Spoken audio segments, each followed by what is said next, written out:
बड़ी देर हो गई है। मुंडे मेरे की लत्त टुट गई है, वो भी मेरे पेटे पै गया। मर के घर का सर्कट चलता, कभी किराया आ गया, कभी बिल आ गया, कभी स्वीके का बिल आ गया।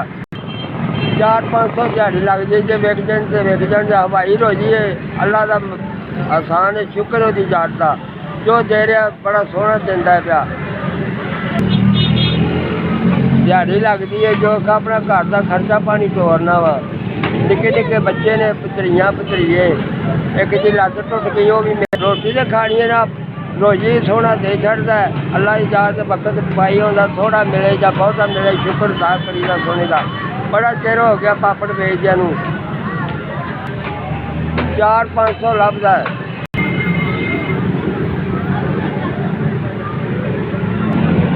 70,000 किराया चाहिए, शुक्र होती जाता जो दे रहे। मैं तो मजदूरी करना वा, वडेरा बंदा वा, की करा, किहड़े पासे जावां। रोजी तो कमानी है ना, सारा दिन टुर फिर के रात को माने नींदर भी हो गया जी लग जाती है। दिन चढ़ता अगों फिर वही सर्कट चल जाता है, लियाओ आटा लियाओ पानी।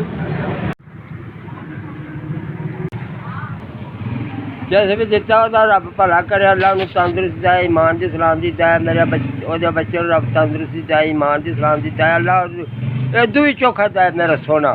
अल्लाह तंदुरुस्ती दे, सब की खैर, सब का भला। अच्छा जी, अल्लाह उन्हें तंदुरुस्ती दे। 3000 रुपया मेरी